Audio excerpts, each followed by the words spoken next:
तो दोस्तों स्वागत है आपका हमारे YouTube चैनल सॉल्यूशन सर में। हाय, दिस इज मोहित। तो आज की इस वीडियो में हम कवर करने वाले हैं आपके इस प्यारे से सब्जेक्ट को जिसका नाम है entrepreneurship and new venture planning. आज की वीडियो बेसिकली बीकॉम प्रोग्राम वाले बच्चों के लिए काफी ज्यादा बेनिफिशियल होने वाली है, जो हमारे बच्चे सेमेस्टर 4 के लास्ट हिंदी की वीडियो को लेके आप लोगों के मेरे पास काफी ज्यादा प्यारे प्यारे कमेंट्स आए और कुछ बच्चों से मैंने पूछा भी था कि आपका पेपर कैसा गया, तो उनसे भी मुझे काफी ज्यादा अच्छा रिस्पॉन्स मिला। आज की इस वीडियो में हम खत्म करेंगे आपके इस प्यारे से सब्जेक्ट को वन शॉट में, जिसका नाम है entrepreneurship and new venture planning. ठीक है, तो आज की इस वीडियो में हम कवर करने वाले हैं most repeated question, previous year question, सारे इंपॉर्टेंट टॉपिक, मतलब वो क्वेश्चन जो कि आपके पेपर में पहले से ही आ रखे हैं, जो प्रीवियस पेपर में क्वेश्चंस कवर्ड है, जो कि बारंबार रिपीट कर रहे हैं, उन सारे क्वेश्चंस को शॉर्ट ट्रिक के साथ मैं आपके साथ उन ट्रिक्स को भी शेयर करूंगा जिनके थ्रू आप जो बड़े बड़े क्वेश्चंस होते हैं ना, उन्हें ईजिली याद कर पाओगे। वीडियो में जो एक्सप्लेनेशन होने वाली है क्वेश्चंस की, वो काफ़ी ज़्यादा इजी वे में होने वाली है। और अगर आप इन सारी चीज़ों को अच्छी तरीके से अच्छे वे में कर लेते हो तो आप 100% पास हो। ये मैं गारंटी देता हूँ कि आप खुद आके कमेंट में लिखोगे कि भैया पेपर काफ़ी ज़्यादा अच्छा गया था। ठीक है, तो मेनली हमारी जो पढ़ाई होती है वो काफ़ी ज़्यादा फ़न के साथ होती है, काफ़ी ज़्यादा मज़े के साथ होती है। जो भी हमारा ये 1 या फिर 1.5 घंटे का लेक्चर होगा, आप कहीं भी बोर नहीं होगे, क्योंकि हम जो पढ़ाई है वो काफ़ी ज़्यादा फ़न के साथ करते हैं। तो बिना किसी देरी के वीडियो को आगे बढ़ाते हैं। हम अपने स्टूडेंट्स को मेनली 3 कैटेगरी में डिवाइड करते हैं। तो सबसे पहले आते हैं हमारे वो बच्चे जो कि हमारी वीडियो को पेपर से 1 दिन पहले देखते हैं, इनकी परसेंटेज थोड़ी ज़्यादा होती है। दूसरी कैटेगरी में आते हैं हमारे वो बच्चे जो कि हमारी वीडियो को पेपर से 1 दिन पहले वाली रात को देखते हैं, इनकी कैटेगरी थोड़ी सी कम होती है। और सबसे लास्ट कैटेगरी में आते हैं हमारे वो बच्चे जिन्हें सिग्मा बच्चे भी कहा जाता है। ये काफ़ी ज़्यादा फैंटेस्टिक, एक्स्ट्रा ऑर्डिनरी और माइंड ब्लोइंग होते हैं, क्योंकि ये वो बच्चे होते हैं जो कि हमारी वीडियो को पेपर से 1 या फिर 2 घंटे पहले देख रहे होते हैं, या फिर रास्ते में जाते जाते हुए देख रहे होते हैं, या फिर पेपर से 10-15 मिनट पहले भी देख रहे होते हैं। तो आप किस कैटेगरी में आते हो, हमें कमेंट में ज़रूर बताइए। तो चलिए सबसे पहले देखते हैं अपने फर्स्ट क्वेश्चन को। इसमें लिखा हुआ है, explain any 3 types of entrepreneurs in the Indian scenario. मतलब आपको 3 तरह के एंटरप्रेन्योर्स के बारे में बताना है जो कि हमारे इंडियन सिनेरियो के अंदर आते हैं। ठीक है, तो सबसे पहले आपको पता होना चाहिए कि एंटरप्रेन्योर्स कहते किसे हैं। तो एंटरप्रेन्योर्स का मतलब होता है कोई भी वो पर्सन जो कि एक न्यू बिजनेस को स्टार्ट करता है एक नए आइडिया के साथ। ठीक है, तो अब बात करते हैं 3 तरह के एंटरप्रेन्योर्स के बारे में। तो सबसे पहला है हमारा इनोवेटिव एंटरप्रेन्योर्स। ठीक है, जैसे कि नाम से ही पता चल रहा है, इनोवेटिव मतलब कुछ नया इन्वेंट करता है जो।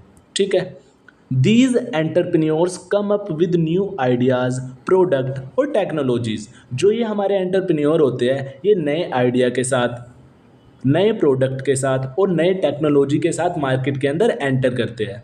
दूसरा हमारा पॉइंट है, they focus on innovation and try to do things differently. मतलब इनका जो मेन फोकस होता है ना, वो इनोवेशन पे होता है। इनोवेशन मतलब कुछ नया इन्वेंट करने पे होता है, कुछ नया बनाने पे होता है, क्योंकि जो इनका मोटिव है वो मार्केट के अंदर कुछ नया लाना है। ठीक है, जैसे हम एग्जांपल की बात करें, an Indian entrepreneur who create a new app for farmer to check weather and market prices.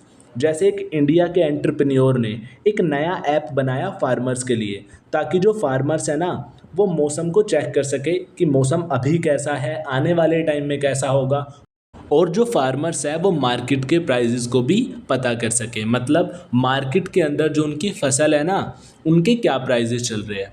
दूसरा हमारा पॉइंट आ जाता है initiative entrepreneurs. They do not invent new things but copy और इम्प्रूव एग्जिस्टिंग आइडियाज़। जो हमारे इनिशिएटिव एंटरप्रेन्योर्स होते हैं, ये कुछ नई चीज़ इन्वेंट नहीं करते, बल्कि जो मार्केट के अंदर पहले से ही मौजूद चीज़ें होती है ना, उन चीज़ों को कॉपी करके दूसरी मार्केट के अंदर सोल्ड आउट कर देते हैं, मतलब बेच देते हैं, या फिर उन चीज़ों के अंदर कुछ इम्प्रूवमेंट करके फिर उन्हें मार्केट के अंदर बेच देते हैं, या फिर अपना बिजनेस स्टार्ट कर लेते हैं। ठीक है, तो वो होते हैं हमारे इनिशिएटिव एंटरप्रेन्योर्स।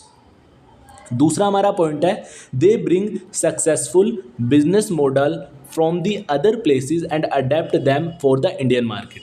ठीक है, जो ये एंटरप्रेन्योर्स होते हैं ये किसी और जगह से जो मॉडल है उसे कॉपी करेंगे, ठीक है, फिर उसे इंडियन मार्केट के अंदर आके बेच देंगे या फिर अपने बिजनेस को स्टार्ट कर लेंगे। एग्जाम्पल के थ्रू समझते हैं, हमें और अच्छी तरीके से समझ में आ जाएगा। जैसे someone starting a food delivery service in a small town similar to Swiggy और जोमेटो। जैसे एक व्यक्ति है, उसने गांव के अंदर ना फूड डिलीवरी स्टार्ट कर दी, मतलब फूड डिलीवरी करना स्टार्ट कर दिया, जैसे शहरों के अंदर होता है स्विगी और जोमेटो की तरह। ठीक है, तो उसने इस आइडिया को कहाँ से कॉपी करा है? शहरों से करा है ना। शहरों के अंदर पहले उसने देखा कि स्विगी और जोमेटो का ना कुछ ये ऐप चल रहा है जो कि फूड डिलीवरी का काम करता है, तो उसने गांव के अंदर भी ये फैसिलिटी देना शुरू कर दिया। ठीक है, तीसरा हमारा पॉइंट आ जाता है सोशल एंटरप्रेन्योर्स। जैसे नाम से ही पता चल रहा है हमें, social entrepreneur, their main goal to solve social problem not just earn profit. मैंने बोला था ना, जैसे नाम से ही पता चल रहा है, तो इनका जो मेन गोल होता है ना वो प्रॉफिट अर्न करना नहीं होता, बल्कि सोशल प्रॉब्लम को सोल्व करना होता है, मतलब सामाजिक समस्याओं को सोल्व करना होता है। They focus on helping people in areas like education, health और द एनवायरनमेंट। तो ये जो हमारे एंटरप्रेन्योर होते हैं ये लोगों की हेल्प करते हैं किन एरियाज़ में? जैसे एजुकेशन में, हेल्थ के अंदर या फिर इन्वायरमेंट के अंदर। ठीक है, एग्जाम्पल के थ्रू समझते हैं, हमें और अच्छी तरीके से समझ में आएगा।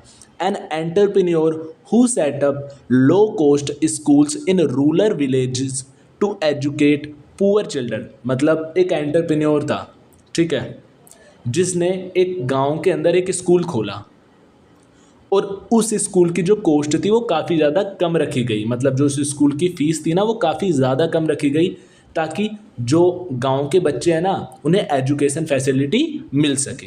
तो दूसरा क्वेश्चन है हमारा, explain the concept and feature of the family business and give the suitable example. तो आपको फैमिली बिजनेस के फीचर्स के बारे में बताना है और आपको एग्जाम्पल्स भी देने हैं। तो इसके आंसर को देखते हैं। लिखा हुआ है concept of family business in simple word. ठीक है, सिंपल वर्ड में ही देते हैं हम आपको सारे answer. A family business is a type of business that is owned, managed and run by the member of same family. ठीक है, जो फैमिली बिजनेस होता है वो एक ऐसा बिजनेस होता है जो कि कंट्रोल करा जाता है, मैनेज करा जाता है या फिर चलाया जाता है किन लोगों के द्वारा? एक सेम परिवार के मेंबर्स के द्वारा। ठीक है, the business is usually passed down from one generation to the next, like from parents to children. जो ये हमारा फैमिली बिजनेस होता है ये एक जनरेशन से दूसरी जनरेशन, दूसरी जनरेशन से तीसरी जनरेशन, ऐसे कर करके पास होता रहता है। जैसे आपके जो मम्मी पापा हैं, ठीक है, उनकी जो सारी प्रॉपर्टी है वो उनके बाद आपको पास हो जाएगी, फिर आपके बच्चे होंगे, फिर जो आपकी प्रॉपर्टी है वो आपके थ्रू आपके बच्चों को पास हो जाएगी। ऐसे ही ये हमारा फैमिली बिजनेस होता है जो कि जनरेशन टू जनरेशन एक दूसरे को पास होता रहता है। अब बात करें फीचर्स के बारे में, फीचर्स ऑफ फैमिली बिजनेस। सबसे पहला हमारा फीचर आ जाता है family ownership. The business is mainly owned by the one family. तो फैमिली ही ओनरशिप होती है इसकी। ठीक है, मतलब फैमिली के पास ही पूरे बिजनेस का कंट्रोल होता है और वो ही बिजनेस का आउन करती है, बिजनेस को कंट्रोल करती है। बिजनेस की जो ओनरशिप होती है वो फैमिली के पास ही होती है। ठीक है, दूसरा हमारा पॉइंट आ जाता है family management. Family member often hold important position and make की डिसीजन। तो फैमिली अपने अकॉर्डिंग कुछ भी मैनेजमेंट कर सकती है। ठीक है, वो जो इम्पोर्टेंट पोजीशन है वो अपने द्वारा किसी को भी होल्ड कर सकती है। ठीक है, मतलब जैसे मैनेजर की रिक्वायरमेंट है उस बिज़नेस के अंदर, तो वो अपने फैमिली मेम्बर्स में से किसी को मैनेजर बना सकती है। मतलब जितने भी सारे डिसीज़न है ना वो उसके फैमिली के द्वारा ही लिए जाएंगे। पास्ड टू नेक्स्ट जनरेशन, मतलब जो हमारा बिजनेस है वो generation to generation hand over कर दिया जाता है। ठीक है, फोर्थ हमारा पॉइंट है strong value and trust. The business is build on the family values, trust and long term goals. तो ये जो बिजनेस होता है फैमिली बिजनेस, ये फैमिली के बीच में ट्रस्ट भी मेंटेन कर देता है, मतलब एक तरीके से विश्वास बढ़ा देता है। ठीक है। पांचवा हमारा पॉइंट आ जाता है long term vision. Family business often plan for the future and want to keep the business running for the generation. तो जो फैमिली बिजनेस है वो एक लॉन्ग टर्म गोल को सोच के करा जाता है। ठीक है, मतलब ये नहीं कि आज फैमिली बिजनेस खुला और एक साल बाद बंद हो गया। जो फैमिली बिजनेस है ना वो एक लंबे टाइम तक चलता है हमारा। हम इसका एग्जाम्पल देखते हैं। Reliance industry is well known example of family business in India. तो लिखा है एग्जाम्पल में, जो रिलायंस इंडस्ट्री है ना वो एक सबसे बड़ा एग्जाम्पल है इंडिया के अंदर फैमिली बिजनेस का। It was started by Dhiru भाई अंबानी। जो ये इंडस्ट्री है ये धीरू भाई अंबानी के द्वारा स्टार्ट करी गई थी। And later his son Mukesh Ambani. उसके बाद जो ये बिज़नेस है वो मुकेश अंबानी को ट्रांसफ़र कर दिया गया था। And Anil Ambani took over the business. ठीक है, मतलब जनरेशन टू जनरेशन जो बिजनेस पास होता रहता है वो हमारा फैमिली बिजनेस हो जाता है। नेक्स्ट क्वेश्चन है हमारा, entrepreneurs are innovators, justify this statement. मतलब जो हमारे एंटरप्रेन्योर्स होते हैं ना वो इनोवेटर्स होते हैं, आपको इस स्टेटमेंट को जस्टिफाई करना है। Entrepreneurs are innovators, justification in simple word. तो हमने जो ये आपको डेफिनेशन दे रखी है काफ़ी ज़्यादा सिंपल वर्ड्स में दे रखी है, तो डेफिनेशन को देखते हैं। Entrepreneurs are called innovators because they bring new ideas, product और ways of doing things into the market. जो एंटरप्रेन्योर्स होते हैं उन्हें इनोवेटर इसलिए कहा जाता है क्योंकि वो नए आइडियाज़ को लेके आते हैं, नए प्रोडक्ट को लेके आते हैं, नए रास्ते को लाते हैं काम करने के। ठीक है, ताकि जो चीज़ें हैं वो और अच्छी तरीके से हो सके मार्केट के अंदर। ठीक है, कुछ हमने पॉइंट भी बताया है। सबसे पहला हमारा पॉइंट है दे क्रिएट न्यू प्रोडक्ट और सर्विसेज। जो हमारे एंटरप्रेन्योर है वो नए प्रोडक्ट और सर्विसेज बनाते हैं मार्केट के अंदर, ताकि मार्केट के अंदर जितनी भी प्रॉब्लम्स हैं वो क्या हो सके, सोल्व हो सके, और जो लोगों की लाइफ है वो काफ़ी ज़्यादा ईजी बन सके। एग्जाम्पल देखते हैं। An entrepreneur create a mobile app to help student study online. जैसे एक एंटरप्रेन्योर ने बच्चों के लिए मोबाइल बनाया, ठीक है, ताकि जो बच्चे हैं ना वो अपनी जो स्टडी है उसे ऑनलाइन वे में भी कर सके। दूसरा हमारा पॉइंट है दे इम्प्रूव एग्जिस्टिंग आइडियाज़। जो हमारे एंटरप्रेन्योर है वो पहले से ही जो आइडियाज़ मार्केट के अंदर आ रखे हैं ना उन्हें और इम्प्रूव करने में हेल्प करते हैं। ठीक है, ताकि जो उन आइडियाज़ से जो मार्केट के अंदर सर्विसेज मिलती है ना वो और अच्छी तरीके से मिल सके। इसका एग्जांपल देखते हैं। Someone start a food delivery service that is faster and cheaper than other. मतलब किसी एक व्यक्ति ने फूड जो डिलीवरी है वो तो पहले से ही स्टार्ट हो रखी है, लेकिन किसी और एक व्यक्ति ने फूड डिलीवरी की सर्विस स्टार्ट करी जो कि पहले वाली फूड डिलीवरी की सर्विस से काफ़ी ज़्यादा सस्ती है और काफ़ी ज़्यादा ईजी है। ठीक है, थर्ड हमारा पॉइंट है दे यूज़ न्यू टेक्नोलॉजी। जो हमारे एंटरप्रेन्योर है ना वो नई टेक्नोलॉजी का इस्तेमाल करते हैं। जो लेटेस्ट टेक्नोलॉजी आज की डेट में चल रही है ना, लेटेस्ट टूल या फिर टेक्नोलॉजी चल रही है, वो उनका इस्तेमाल करके एक स्मार्ट सॉल्यूशन, मतलब एक सबसे बढ़िया तरीका ढूंढते हैं मार्केट की प्रॉब्लम को सॉल्व करने का। ठीक है, एग्जाम्पल देखते हैं इसका। यूजिंग एआई और robots in farming to make work easier for farmers.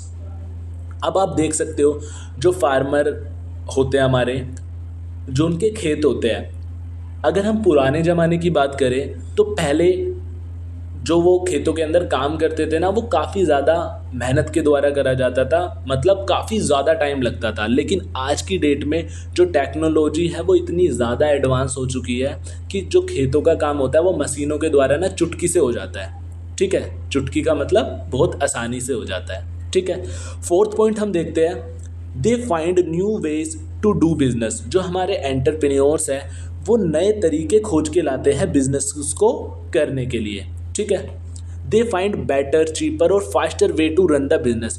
वो ऐसे काफ़ी ज़्यादा अच्छे तरीके ढूंढते हैं, काफ़ी ज़्यादा सस्ते तरीके ढूंढते हैं, काफ़ी ज़्यादा तेज गति वाले तरीके ढूंढते हैं जिनके द्वारा हम जो अपने बिजनेस है उसे रन कर सके, उसे चला सके। अगर हम इसका एग्जांपल लें तो लिखा हुआ है selling product online instead in shop to reach the more customer. जैसे दुकानों पे प्रोडक्ट और सर्विसेज ना बेचकर अगर हम उन प्रोडक्ट और सर्विसेज को ऑनलाइन फॉर्म में बेचें, जैसे कि आज की डेट में चल रहा है, तो हम लार्ज कस्टमर तक पहुंच सकते हैं। नेक्स्ट हमारा क्वेश्चन है, Mrs Sakshi is having a business idea in her mind, you are required to assist her in preparing the business plan by describing in brief its content. मतलब मिसिस साक्षी नाम की एक लड़की है, उसके दिमाग में एक आइडिया है बिजनेस को लेके, ठीक है। तो आपको ना उसे एक तरीके से गाइड करना है कि बिजनेस के अंदर क्या क्या चीज़ें इंक्लूड होती है और क्या क्या चीज़ें आपको ध्यान रखनी चाहिए जब आप एक न्यू बिजनेस को स्टार्ट करते हो, ठीक है। तो चलिए इसके आंसर को देखते हैं। The contents of a business plan to help Mrs Sakshi turn her idea into a successful business. तो ये 6 हमारे पॉइंट्स हैं। अगर जो मिसिस साक्षी है वो इन पॉइंट्स को ध्यान में रखते हुए अपने बिजनेस को कंटिन्यू करेगी तो वो डेफिनेटली सक्सेसफुल रहेगी। तो सबसे पहला हमारा पॉइंट है executive summary, a short overview of the business idea. तो सबसे पहले जो मिसिस साक्षी है उसे अपने बिजनेस आइडिया का एक शॉर्ट ओवरव्यू लेना है, ठीक है। दूसरा हमारा पॉइंट है includes what the business is about, goal and why it is succeed. दूसरी चीज उसे क्या करनी है, बिजनेस के गोल को और बिजनेस के बारे में सारी चीजों को एक समरी में कन्वर्ट कर लेना है, ठीक है।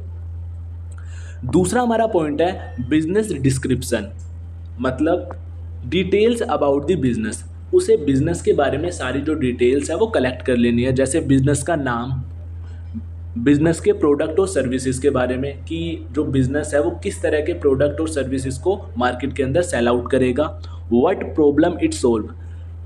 मार्केट के अंदर मिसिस साक्षी का जो बिजनेस है अगर वो आएगा तो वो किस तरह की जो प्रॉब्लम्स है उन्हें सोल्व करेगा।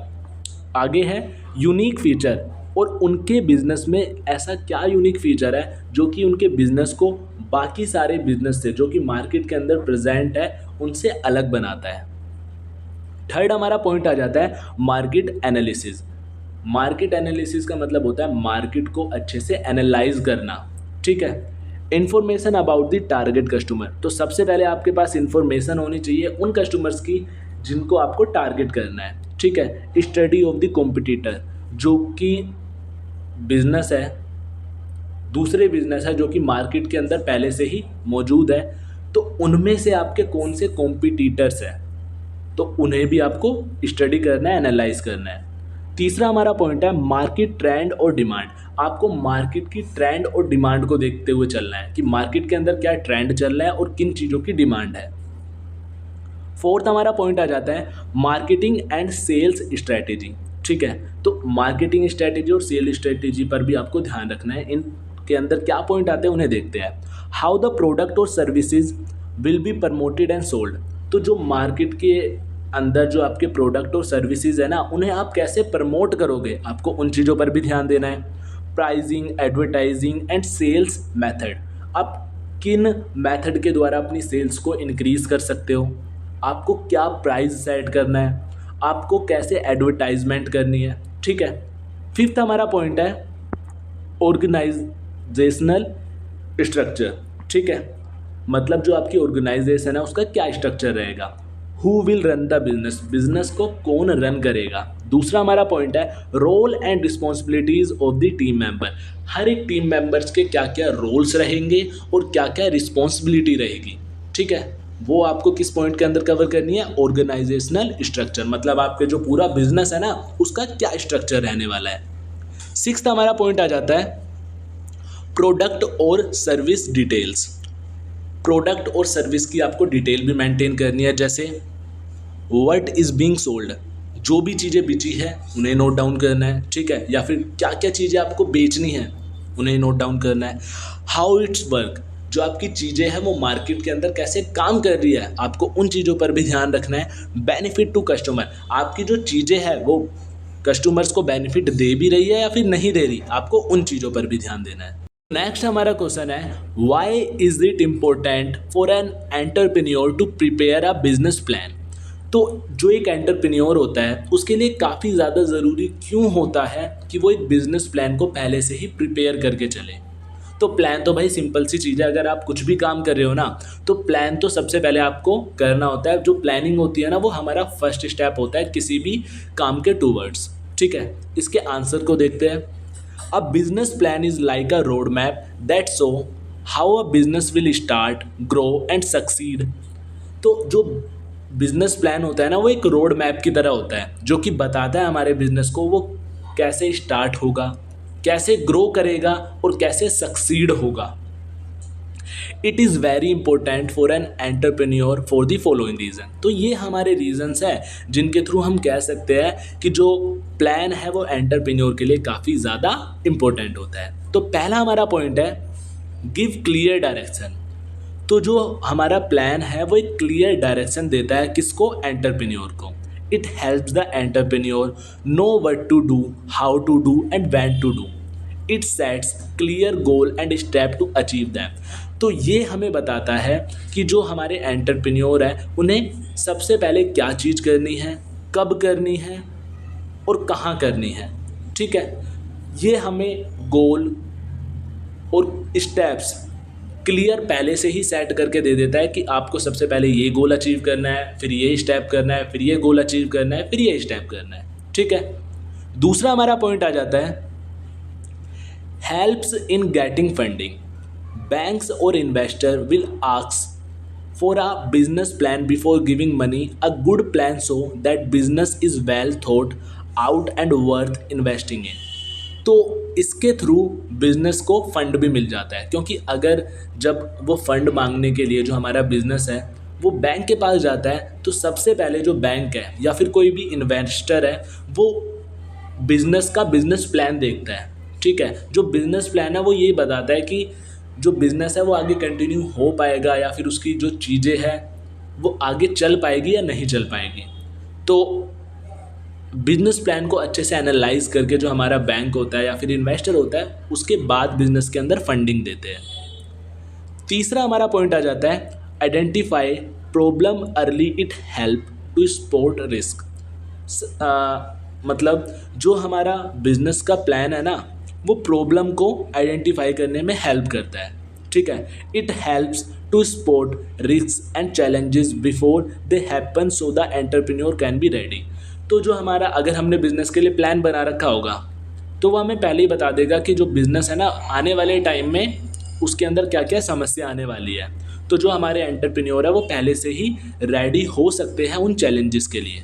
ठीक है, फोर्थ हमारा पॉइंट आ जाता है guides decision making. It help in making better decision about marketing, pricing, hiring and managing money. तो अगर हमने एक प्लान बना रखा होगा अच्छे से तो हम सारी चीज़ों का ना एक अच्छे से डिसीज़न ले सकते हैं, एक अच्छा डिसीज़न ले सकते हैं कि मार्केटिंग कैसे करनी है, प्राइसिंग क्या सेट करनी है, किन किन लोगों को हायर करना है और जो हमारा पैसा है उसे कैसे मैनेज करना है एक एफिशिएंट वे में। ठीक है, फिफ्थ हमारा पॉइंट आ जाता है ट्रैक्स प्रोग्रेस। जो हमारा बिजनेस प्लान है उसके थ्रू हम अपने बिजनेस की प्रोग्रेस को क्या कर सकते हैं, ट्रैक कर सकते हैं। The entrepreneur can use the plan to check whether the business is growing or expected। मतलब जो हमारा बिजनेस है वो ग्रो कर रहा है या नहीं कर रहा है, इसके थ्रू जो हमारा एंटरप्रेन्योर है वो पता लगा सकता है। नेक्स्ट हमारा क्वेश्चन है discuss the various techniques used by an entrepreneur to generate a business idea. मतलब कौन सी वो टेक्निक्स होती है जो कि एंटरप्रेन्योर्स इस्तेमाल करते हैं ताकि वो बिजनेस आइडिया को जनरेट कर सके। ठीक है, इसके आंसर को देखते हैं। Entrepreneur use different method to come up with new business idea. तो here are some simple and common techniques. तो ये कुछ टेक्निक्स के बारे में बता रखी है जिनके थ्रू जो हमारे एंटरप्रेन्योर्स है ना वो नए आइडिया को जनरेट करते हैं। तो सबसे पहला जो हमारा है वो लिखा हुआ है observation. Watch what people needs और struggle with in daily life. तो सबसे पहले जो हमारा पॉइंट है वो है ऑब्जर्वेशन। जो हमारे एंटरप्रेन्योर्स होते हैं वो सारी चीज़ों को ऑब्जर्व करते हैं अच्छे से। वॉच व्हाट पीपल नीड और struggle with in daily life. वो लोगों को देखते हैं कि जो लोग हैं उनकी क्या ज़रूरतें हैं और वो किन चीज़ों को फेस कर रहे हैं अपनी लाइफ के अंदर। Look for problem and think of way to solve them. फिर उन प्रॉब्लम को देख के उन प्रॉब्लम का सॉल्यूशन निकालने की जो आइडिया है उसके बारे में थिंक करते हैं, उसके बारे में सोचते हैं। ठीक है, इसका एग्जाम्पल देखते हैं।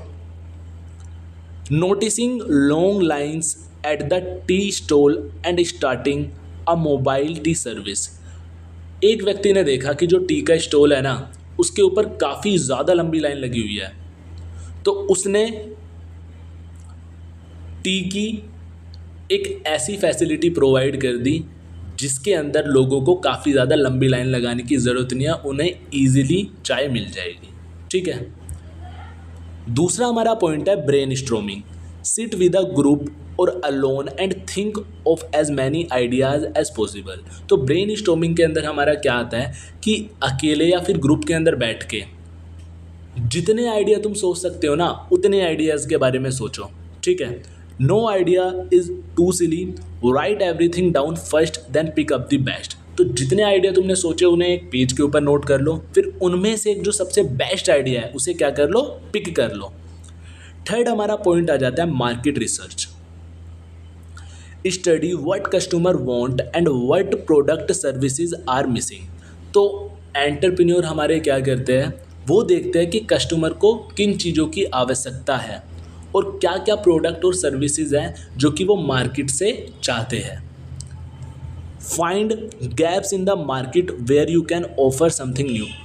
तुम ये भी कर सकते हो कि मार्केट को ऑब्जर्व करके जिन भी चीज़ों की उन्हें नीड्स है उन चीज़ों को प्रोवाइड करके, या फिर उनकी ही जैसी तुम और नई चीज़ें भी प्रोवाइड कर सकते हो जिनसे कि तुम लार्ज क्वांटिटी में या फिर लार्ज वैरायटी में जो कस्टमर है वो अपने बिजनेस के टूवर्ड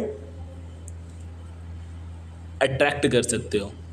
एग्जाम्पल बात करें हम इसकी, research so people want healthy snack. जैसे एक रिसर्चर ने रिसर्च करी, जैसे किसी एक एंटरप्रेन्योर ने रिसर्च करी और उसने देखा कि जो लोग बाग हैं ना, उन्हें स्नैक तो खाने हैं लेकिन ऐसे स्नैक्स खाने हैं जो कि उनकी बॉडी के लिए हेल्दी हो। Start a business selling low calories chips. तो उसने डिसाइड करा कि वो ऐसी चिप्स बेचेगा जिसके अंदर काफ़ी ज़्यादा कम अमाउंट में कैलोरी होती है। ठीक है, फोर्थ हमारा पॉइंट है talking to people. Ask customer, friend और एक्सपर्ट अबाउट देयर नीड्स और प्रॉब्लम। तो इसमें हम क्या कर सकते हैं कि लोगों से बातचीत कर सकते हैं, जैसे कस्टमर से पूछ सकते हैं, अपने दोस्तों से पूछ सकते हैं, कुछ एक्सपर्ट से पूछ सकते हैं उनकी नीड्स और प्रॉब्लम के बारे में, ज़रूरतें और समस्याओं के बारे में।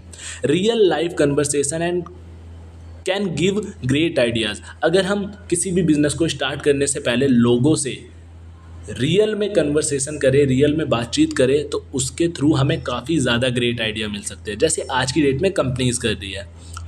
सिक्स्थ हमारा पॉइंट आ जाता है use of technology and trends.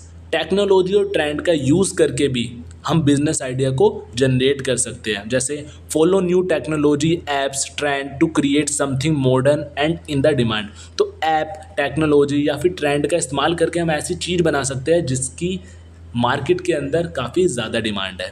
Example, use social media trend to create fashion brand for youth. Social media का ट्रेंड का यूज़ करके हम ऐसे क्लोथ्स को डिज़ाइन कर सकते हैं जो कि आज के यूथ को काफ़ी ज़्यादा पसंद आए और जो कि ट्रेंड में चल रहा हो। फिफ्थ हमारा पॉइंट है स्टडी सक्सेसफुल बिजनेस।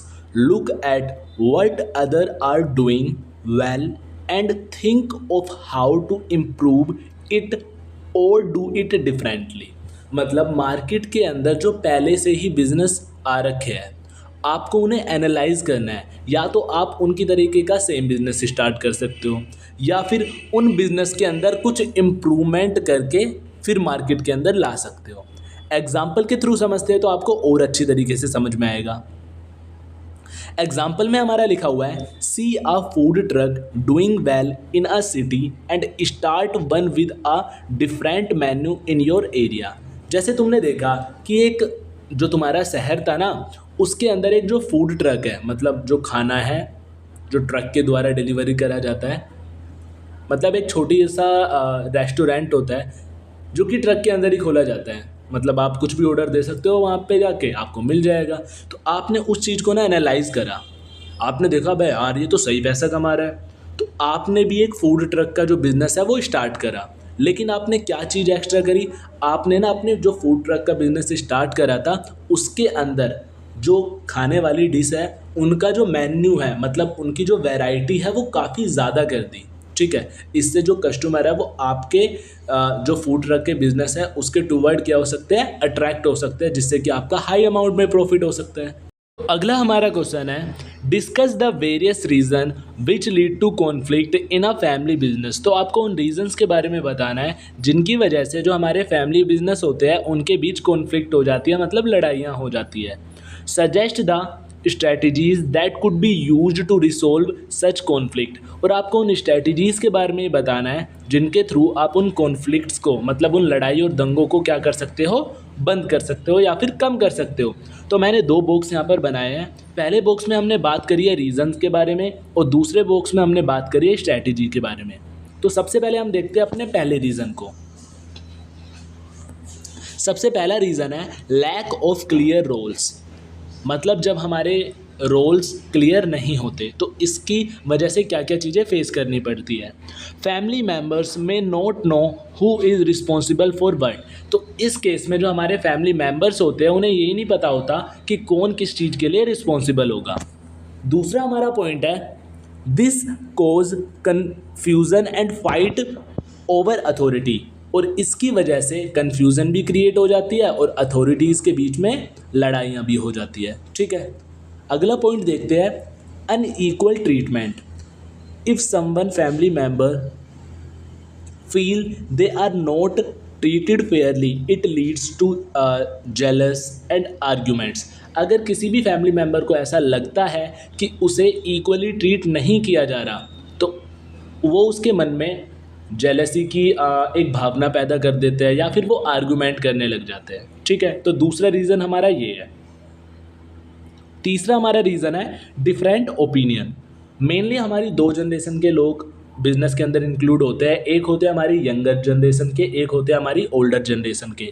तो यंगर जनरेशन के जो ओपिनियन होते हैं वो अलग होते हैं ओल्डर जनरेशन के लोगों से, मतलब ओल्डर जो जनरेशन के लोग होंगे उनके सोचने का तरीका थोड़ा सा अलग होगा और जो हमारे यंगर जनरेशन के बच्चे होंगे उनका जो सोचने का तरीका है वो थोड़ा सा अलग होगा।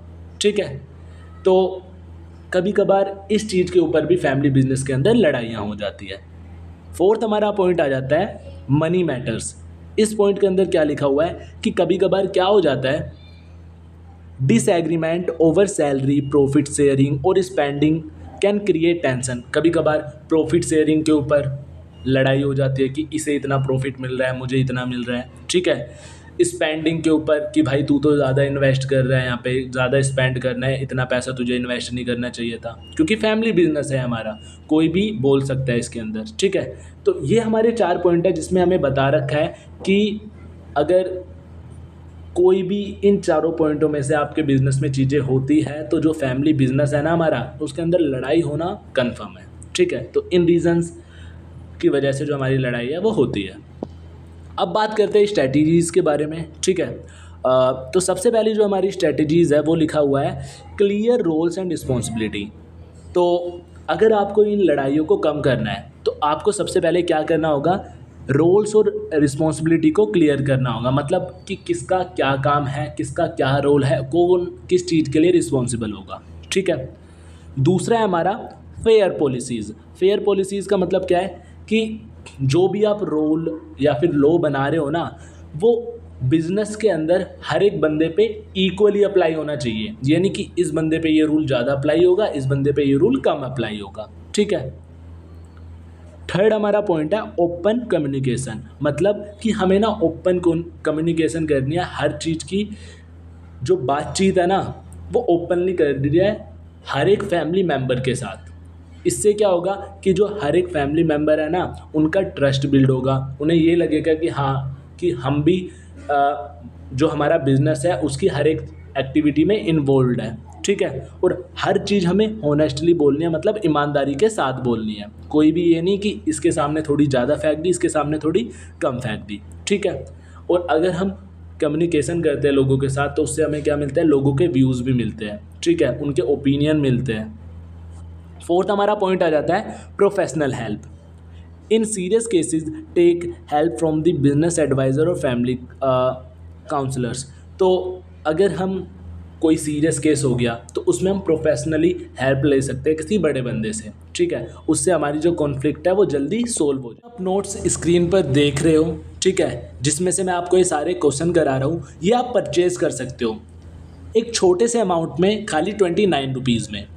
इसका ये 29 रुपीज़ इतना कम अमाउंट रखने का जो रीज़न है वो मेनली यही है कि जो हमारे सारे बच्चे हैं वो इस नोट्स को परचेज़ कर सकें और अपने कॉन्सेप्ट्स को अच्छे से रिवाइज़ कर सकें।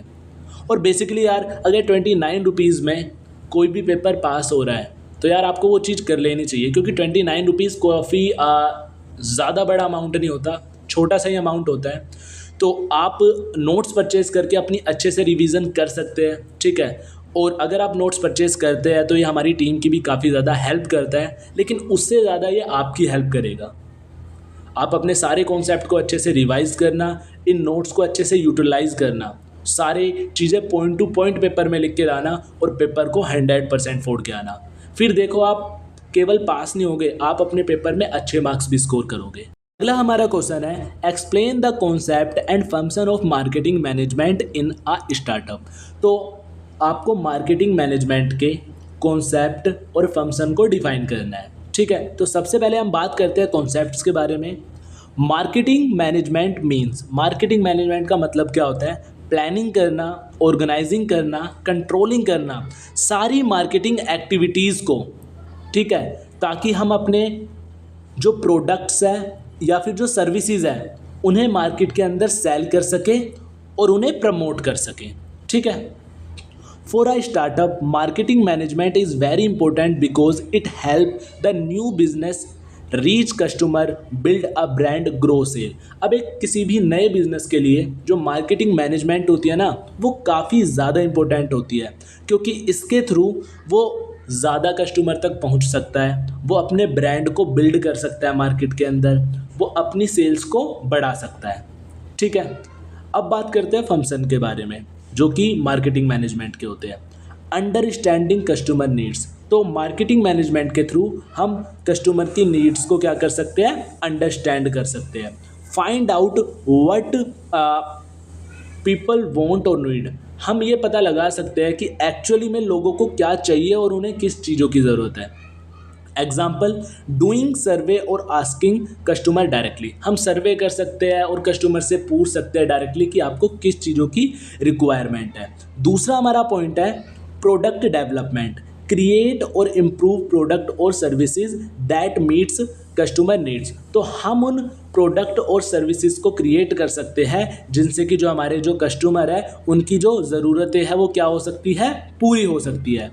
थर्ड हमारा पॉइंट आ जाता है प्राइसिंग डिसाइडिंग, ठीक है। The right price, not too high और not too low, based on the cost, customer value and competition. तो जो मार्केटिंग मैनेजमेंट है वो हमारी हेल्प करता है प्राइस को डिसाइड करने में, और जो हमारा एक राइट प्राइस होता है वो तो ना काफ़ी ज़्यादा होता ना ज़्यादा कम होता, वो होता है एक मीडियम रेंज में। क्योंकि जो हमारा एक प्राइस है वो किन चीज़ों को ध्यान में रख के रखा जाता है? हमारे कॉम्पिटिटर्स के, ठीक है, कि कंपटीशन के अंदर जो हमारे बिजनेस है उन्होंने अपने प्रोडक्ट का क्या प्राइस रख रखा है और कस्टमर्स है वो किस रेंज तक के जो प्रोडक्ट है उन्हें बाय करना चाहते हैं, ठीक है। तो इन सारी चीज़ों के बेसिस पे ही जो हमारी प्राइसिंग है वो होती है। अगला हमारा पॉइंट है promotion. Tell people about the product using ads, social media, events etcetera. तो सोशल मीडिया प्लेटफॉर्म का यूज़ करके हम अपने कस्टमर तक अपनी बातें पहुंचा सकते हैं, जैसे आज की डेट में पहुंचाई जा रही है। आपने देखा होगा सर्फ एक्सेल की ऐड आती है, ठीक है। सर्फ एक्सेल हमारा एक डिटर्जेंट है जिसकी ऐड आपने देखी होगी टीवी सीरियल के ऊपर, और काफ़ी ज़्यादा जैसे कोई भी प्रोटीन है, ठीक है, कोई भी प्रोटीन सप्लीमेंट है, उनकी बड़ी बड़ी सेलिब्रिटीज़ द्वारा ऐड कराई जाती है। तो उनके थ्रू हम क्या कर सकते हैं? अपने प्रोडक्ट को ना लोगों तक पहुंचा सकते हैं, ठीक है, एडवर्टाइजमेंट करवा सकते हैं उनकी। फिफ्थ हमारा पॉइंट आ जाता है distribution decide, how and where the product will be sold. तो मार्केटिंग मैनेजमेंट के द्वारा हम पता लगा सकते हैं कि जो हमारा प्रोडक्ट है वो कहाँ और कब बेचा जाएगा, ठीक है। ऑनलाइन मोड में बेचा जाएगा या फिर ऑफलाइन मोड में बेचा जाएगा, ठीक है। सिक्स्थ हमारा पॉइंट आ जाता है कस्टमर रिलेशनशिप।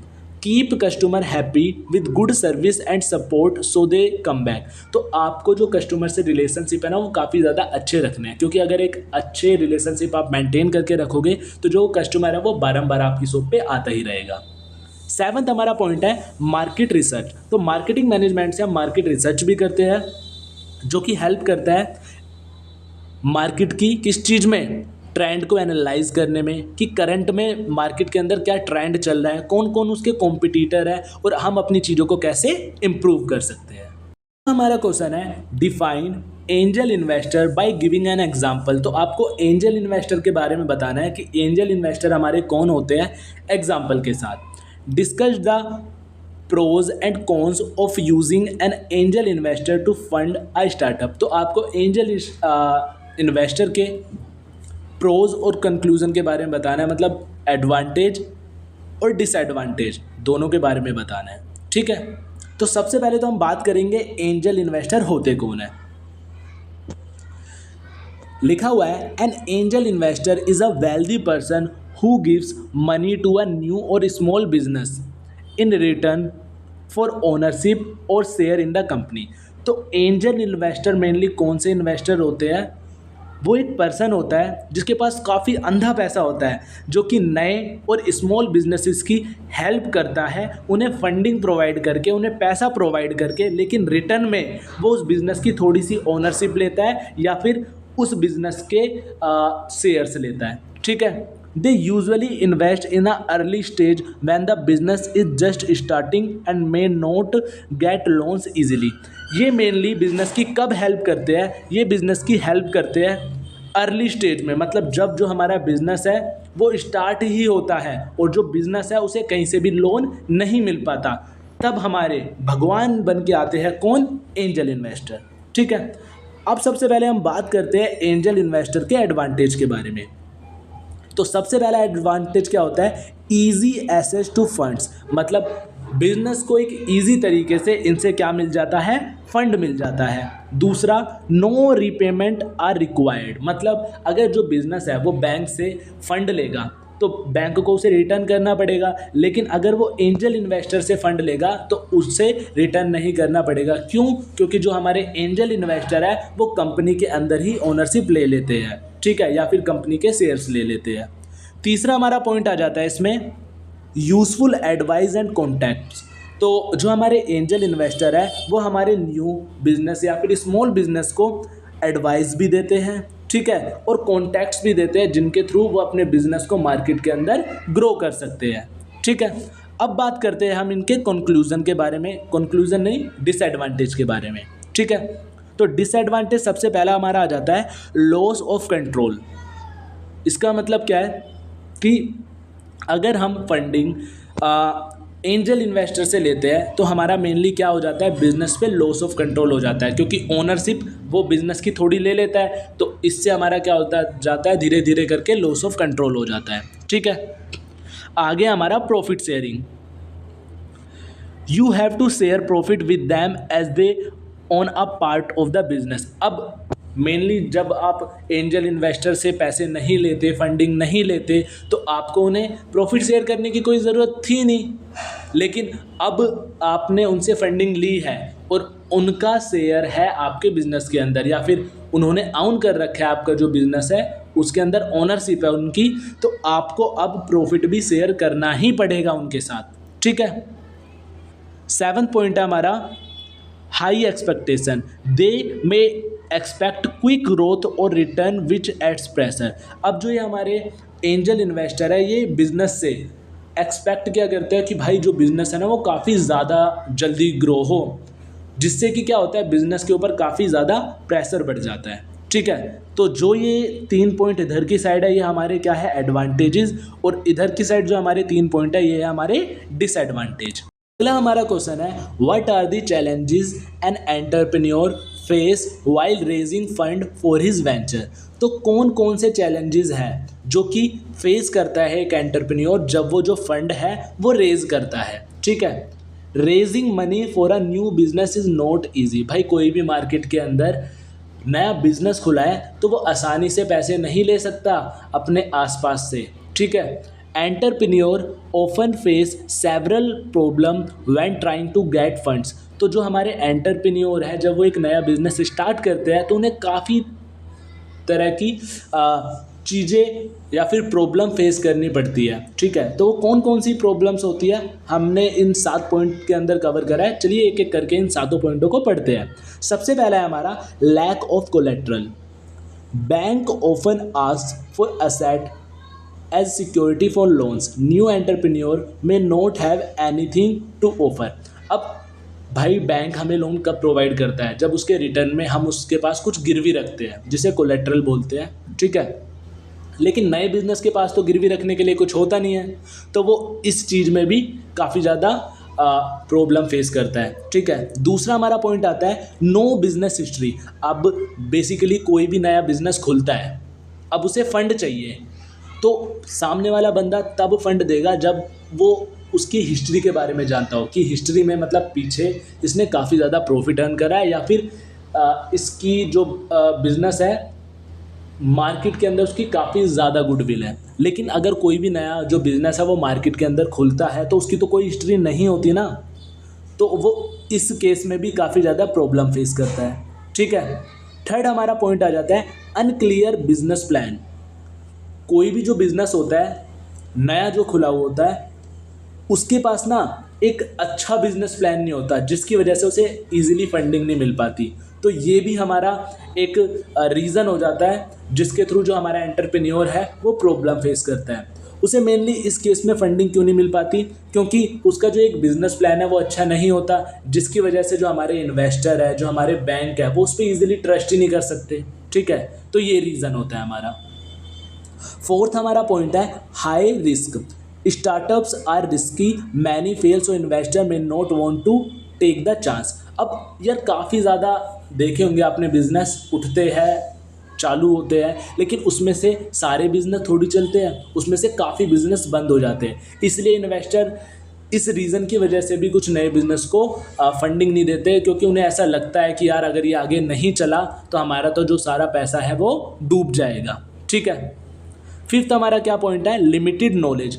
कुछ हमारे एंटरप्रेन्योर है, ठीक है, जिन्हें काफ़ी ज़्यादा नॉलेज नहीं होती, तो बिज़नेस के अंदर भी वो सारी चीज़ें नहीं कर पाते, जिसकी वजह से उन्हें ईजिली फंडिंग नहीं मिलती। ठीक है, क्योंकि अगर उन्हें ज़्यादा नॉलेज नहीं होगी तो वो एक राइट इन्वेस्टर या फिर राइट बैंक को नहीं ईजिली ढूंढ पाएंगे जिनसे उसे क्या मिल सके, फंडिंग मिल सके।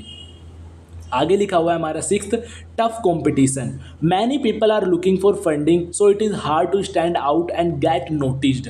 अब भाई सिंपल सी बात है, जैसे 12th के बाद आप 12th की मार्कशीट लेके घूमते रहते हो ना जॉब के लिए। ठीक है, यही होता है ना, कंपनीज़ के अंदर बच्चे घूमते रहते हैं जॉब्स के लिए। अब जॉब लेने वाले तो काफ़ी ज़्यादा बच्चे हैं, लेकिन कंपनी सब बच्चों को तो जॉब नहीं दे सकती। उनमें से इंटरव्यू के थ्रू बहुत सारे बच्चे क्लियर होते हैं, बहुत सारे बच्चे रह जाते हैं, तो जो क्लियर हो जाते हैं उन्हें एक अच्छी सैलरी के साथ जॉब मिल जाती है। ऐसे हमारे बिजनेस होते हैं। मार्केट के अंदर ना काफ़ी ज़्यादा टफ कंपटीशन हो रखा है, हर एक दिन नए नए बिजनेस खुलते जा रहे हैं, जिसकी वजह से सब लाइन में लगे हुए हैं फंडिंग की।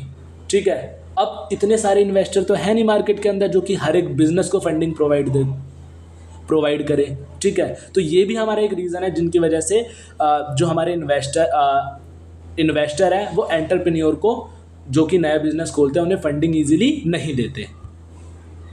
सेवंथ हमारा पॉइंट आ जाता है इन्वेस्टर एक्सपेक्टेशन। जो हमारे इन्वेस्टर है ना, वो मेनली उनकी क्या एक्सपेक्टेशन होती है कि उन्हें ना बिजनेस की ग्रोथ काफ़ी ज़्यादा जल्दी चाहिए। ठीक है, और अपनी जो उन्होंने फंडिंग दी है उस पर हाई अमाउंट ऑफ रिटर्न चाहिए उन्हें। ठीक है, जो कि बिजनेस के लिए काफ़ी ज़्यादा मुश्किल हो जाता है और बिजनेस के ऊपर क्या ऐड कर देता है, प्रेशर। हमारा क्वेश्चन है what are business incubators, discuss the function of the business incubator. तो बिजनेस इंक्यूबेटर किसे कहते हैं और उनके क्या फंक्शन होते हैं। ठीक है, तो सबसे पहले हम बात करते हैं बिजनेस इंक्यूबेटर कहते किसे हैं। लिखा हुआ है business incubators are organisation that help new startup grow by giving them support, space, advice and resources in the early stage of their business. तो जो हमारे बिजनेस इंक्यूबेटर्स होते हैं वो कुछ ऐसी ऑर्गेनाइजेशन होती है जो कि हेल्प करती है न्यू स्टार्टअप्स की, मतलब नए बिजनेस की हेल्प करती है ताकि वो ग्रो कर सके। और उन्हें वो क्या क्या चीज़ें प्रोवाइड करती है, उन्हें सपोर्ट प्रोवाइड करती है, स्पेस प्रोवाइड करती है, एडवाइस मतलब सलाह प्रोवाइड करती है, रिसोर्सेज मतलब संसाधन प्रोवाइड करती है, ठीक है, अर्ली स्टेज बिजनेसेस को जो कि मतलब अभी न्यूली स्टार्ट हुए हैं, ठीक है। अब बात करते हैं फंक्शंस के बारे में, बिजनेस इंक्यूबेटर के फंक्शंस के बारे में। तो सबसे पहला हमारा फंक्शन है प्रोवाइड ऑफिस स्पेस, मतलब giving startup a place to work at low और नो कॉस्ट, मतलब ये न्यू स्टार्टअप्स को एक कम अमाउंट में काम करने की जगह प्रोवाइड करती है या फिर उनसे कुछ भी अमाउंट नहीं लेती, ठीक है। दूसरा हमारा पॉइंट आ जाता है giving mentorship and guidance, offer advice and training from expert to help run the business better. तो जो हमारे बिजनेस इंक्यूबेटर है ये न्यू स्टार्टअप को गाइडेंस भी प्रोवाइड करते हैं, मॉनिटरिंग भी प्रोवाइड करते हैं, मेंटरशिप भी प्रोवाइड करते हैं ताकि जो बिजनेस है वो अच्छे से रन हो सके। थर्ड हमारा पॉइंट आ जाता है help with funding, connect startup with investor और loans to get money for their business. तो जो हमारे बिजनेस इंक्यूबेटर्स है वो न्यू स्टार्टअप्स को हेल्प करते हैं, कैसे कि उन्हें कनेक्ट करते हैं नए लोगों से ताकि उन्हें फंडिंग जल्दी मिल सके। फोर्थ हमारा पॉइंट आ जाता है support with legal and technical services, help with registration, licensing, patents और टेक्नोलॉजी इशूज़, मतलब रजिस्ट्रेशन में, लाइसेंस लेने में जो भी दिक्कतें आती है ना उन्हें ईजिली सोल्व करने में भी हेल्प करती है बिजनेस इंक्यूबेटर, किसकी, न्यू स्टार्टअप्स की, ठीक है।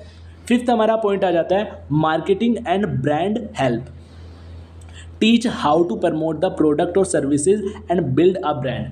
तो जो हमारे बिजनेस इंक्यूबेटर होते हैं वो हेल्प करते हैं न्यू स्टार्टअप की किस चीज़ में, कि कैसे वो अपने प्रोडक्ट और सर्विसेज को मार्केट के अंदर फैला सकते हैं, अपने ब्रांड को कैसे बिल्ड कर सकते हैं, ठीक है, मतलब अपने ब्रांड का नाम ज़्यादा लोगों तक कैसे पहुंचा सकते हैं, अपने प्रोडक्ट और सर्विसेज को ज़्यादा अमाउंट में कैसे प्रमोट कर सकते हैं। तो इन तरीकों के बारे में जो हमारे बिजनेस इंक्यूबेटर है वो न्यू स्टार्टअप को बताते हैं। सिक्स्थ हमारा पॉइंट आ जाता है ट्रेनिंग प्रोग्राम, ये हमारे प्रोग्राम्स भी चलाते हैं न्यू स्टार्टअप्स के लिए जिसमें वो बताते हैं नई नई चीज़ों के बारे में जिनके थ्रू जो हमारे न्यू स्टार्टअप वाले बिजनेस है वो ग्रो हो सकते हैं। तो चलिए नेक्स्ट क्वेश्चन को देखते हैं। तो नेक्स्ट क्वेश्चन है हमारा government initiative for promoting entrepreneurship in India. तो गवर्नमेंट ने क्या क्या कदम उठाए हैं जिनके थ्रू वो एंटरप्रेन्योरशिप को इंडिया के अंदर प्रमोट कर सकती है, ठीक है। तो हमने 4 पॉइंट में आंसर को कवर करा है। तो चलिए सबसे पहले हम पहले पॉइंट को देखते हैं। तो सबसे पहला हमारा पॉइंट है स्टार्टअप इंडिया। जो स्टार्टअप इंडिया है ये एक ऐसी स्कीम थी जिसके अंदर सबसे पहले ये देख लेते हैं कि ये लॉन्च कब हुआ था। ये लॉन्च हुआ था हमारा 2016 के अंदर, जो कि न्यू बिजनेसेस की हेल्प करता था ग्रो होने में, ठीक है। ये ऑफ़र करता था टैक्स बेनिफिट बिजनेसेस को, इजी कंपनी रजिस्ट्रेशन, जो कंपनीज़ को रजिस्ट्रेशन में काफ़ी ज़्यादा दिक्कतें आती है ना उसको भी काफ़ी ज़्यादा इजी कर दिया गया था, ठीक है। फंडिंग सपोर्ट भी मिलता था, जो नए बिजनेस है उन्हें चैलेंजेस होते थे ना फंडिंग के लिए, तो इस स्कीम के थ्रू उन्हें फंडिंग सपोर्ट भी मिलता था। तीसरा हमारा पॉइंट है encourage young people to start their own business. तो जो ये स्कीम थी इसके द्वारा जो हमारे यंग लोग थे वो एनकरेज हो रहे थे अपना नया बिजनेस स्टार्ट करने के लिए, ठीक है। दूसरी हमारी स्कीम थी मेक इन इंडिया। इसका नाम तो आपने सुना ही होगा, ठीक है। इसका मेन एम क्या था, started to boost manufacturing in India. इसका मेन एम था कि जितना भी सामान जो इंडिया है बाहर से एक्सपोर्ट करती है, ठीक है, या फिर इंपोर्ट करती है, ठीक है, बाहर से इंपोर्ट ना करके वो इंडिया के अंदर ही सामान को बनाया जाए। जैसे पहले के टाइम में जो हमारी इंडिया है वो चाइना से काफ़ी ज़्यादा चीज़ें इंपोर्ट करा करती थी, ठीक है, लेकिन अब वो उन चीज़ों को अपने इंडिया के अंदर ही बना लेती है और लोगों की नीड्स को कंप्लीट भी कर देती है। Helps local company grow and attract foreign investor.